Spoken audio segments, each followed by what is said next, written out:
Assalamualaikum warahmatullahi wabarakatuh. Bismillah, alhamdulillah, wassalatu wassalamu ala rasulillah Sayyidina wa maulana Muhammad ibn Abdullah wa ala alihi wa sahabatihi wa ma tabi'ahum ila yaumil qiyamah, amma ba'du. Nabi Muhammad sallallahu alaihi wasallam bersabda, as-sabru nisful iman wal yaqinu al-imanu kulluhu. Nabi Muhammad bersabda bahwasanya sabar adalah separuh daripada keimanan dan yakin merupakan iman yang sempurna. Hadis ini menyampaikan bahwasanya akhlak sabar itu memenuhi separuh keimanan. Dalam hal ini tentu ada nilai yang lebih daripada kesabaran itu sendiri. Dahulu banyak para nabi yang diuji oleh Allah Subhanahu wa taala namun bertahan di dalam ujian tersebut sehingga mendapatkan hasil kesempurnaan di sisi Allah Subhanahu wa taala. Sebagaimana contoh Nabi Ayub alaihissalam. Jarang yang mengetahui bahwa Nabi Ayub itu merupakan seorang nabi yang memang termasuk atau tergolong kaya. Nabi Ayub itu, beliau memiliki ternak unta yang banyak, juga ternak sapi yang banyak, ternak kambing yang banyak, bahkan memiliki ternak gajah. Selain daripada peternakan, Nabi Ayub juga memiliki perkebunan yang sangat luas. Disebutkan di dalam beberapa kitab bahwasanya ladang Nabi Ayub itu sampai kepada 500 ladang. Selain itu juga Nabi Ayub memiliki putra yang sehat, gitu. Putra yang banyak, rumah yang besar. Ada yang lebih daripada itu semua. Keistimewaan yang Allah berikan kepada Nabi Ayub diantaranya adalah para malaikat setiap hari tidak berhenti membacakan sholawat kepada Nabi Ayub alaihissalam. Di sini karena Nabi Ayub banyak anugerah yang diberikan oleh Allah dari mulai peternakan, pertanian, anak-anak yang soleh. Nah, di sini setan itu hasud atau dengki kepada Nabi Ayub. Karena selain kekayaan dunia, ternyata para malaikat pun mendoakan Nabi Ayub setiap hari. Lalu datanglah iblis mengunjungi Allah Azza wa Jalla dan berkata dia itu, wahai Allah, seandainya Ayub itu diambil seluruh kenikmatannya, niscaya Ayub akan menjadi orang yang kufur nikmat kepadamu ya Allah. Lalu Allah Azza wa Jalla memberikan kekuasaan kepada iblis. Karena memang iblis meminta, seandainya hartanya Nabi Ayub habis, maka Nabi Ayub akan menjadi orang yang kufur. Maka Allah berfirman, Salatuka, aku memberikan kuasa kepadamu iblis atas harta-harta Nabi Ayub. Dengan riang gembira iblis turun ke bumi dan memanggil para pasukannya, jin, ifrit dan lain sebagainya. Dan dia berkata kepada anak buahnya, wahai anak buahku, bahwasanya Allah telah memberikan kuasa kepadaku untuk menguasai hartanya Nabi Ayub. Yang pada akhirnya setan memerintahkan anak buahnya untuk membakar ternaknya Nabi Ayub semuanya. Bukan hanya ternaknya tapi juga berikut dengan yang peternaknya yang mengurusi ternak Nabi Ayub, dibakar semuanya sama iblis itu. Anak buah iblis laporan kepada iblis bahwasanya pekerjaan untuk membakar ternaknya Nabi Ayub selesai.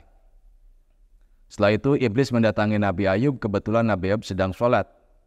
Lalu membisikkan kepada Nabi Ayub, wahai Ayub, ternakmu telah terbakar, habis semuanya berikut dengan yang peternaknya yang ngurusnya.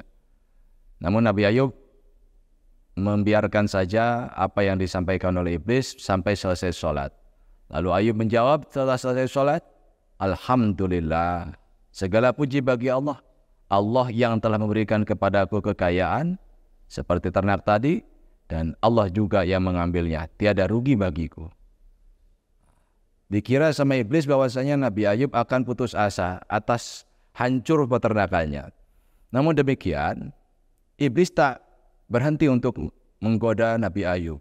Panggil lagi anak buahnya dan memanggil kepada buahnya iblis ifrit dan lain sebagainya, bakar juga itu ladangnya. Akhirnya ladangnya dibakar dengan semua petaninya juga meninggal dunia. Datang lagi kepada Nabi Ayub dengan jawaban yang sama. Ladang itu pemberian dari Allah dan diambil lagi oleh Allah, tidak ada masalah bagiku. Akhirnya iblis datang lagi kepada Allah Azza wa Jalla, ya Allah berikan kuasa kepadaku agar saya bisa menguasai keluarganya. Akhirnya iblis datang lagi mengunjungi Nabi Ayub alaihissalam, dan Nabi Ayub memiliki rumah dan putra-putra Nabi Ayub semuanya sedang ada di rumah, dan rumahnya semuanya dirobohkan sampai anak-anaknya semuanya meninggal dunia. Lalu datang lagi iblis kepada Nabi Ayub dan berkata, putramu sekarang sudah meninggal semuanya. Nabi Ayub hanya bisa istighfar. Dikira sama iblis Nabi Ayub akan putus asa atau akan melakukan kufur nikmat. Tidak.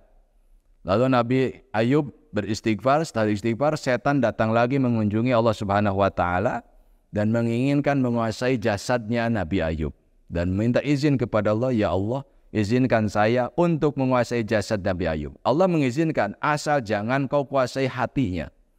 Setelah itu Nabi Ayub sedang sujud, tiba-tiba ketika mengangkat dari sujudnya di depan sudah ada iblis, lalu iblis meniup kepada mukanya sampai masuk angin ke dalam hidungnya, ke dalam kepalanya sampai kepada jasadnya, dan jasadnya terasa panas dan gatal. Pada waktu itu Nabi Ayub menggaruk dengan kukunya sampai kukunya copot semuanya. Kukunya sudah copot semuanya, diganti dengan kain kasar, digaruk semua gatal-gatalnya. Kain kasar sudah habis dipakai menggunakan genting. Genting sudah habis menggunakan batu sampai badannya rusak itu Nabi Ayub alaihissalam. Akhirnya badan ketika rusak tersebut, masyarakat memindahkan Nabi Ayub ke tempat pembuangan sampah. Katakanlah bahasa kasarnya diusir karena memang kondisi Nabi Ayub sangat memprihatinkan.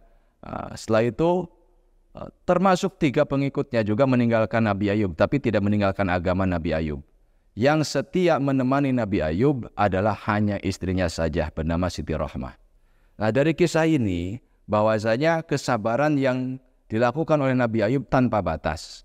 Karena sabar itu kalau ada batasnya berarti tidak sabar.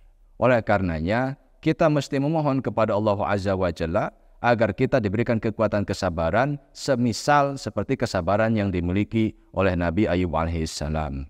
Makanya tadi disampaikan juga sabda Nabi, as-sabru nisful iman, bahwasanya kesabaran adalah separuh daripada keimanan.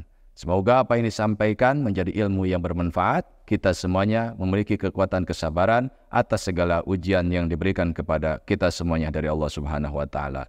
Wallahul muwaffiq ila aqwamit thoriq. Assalamualaikum warahmatullahi wabarakatuh.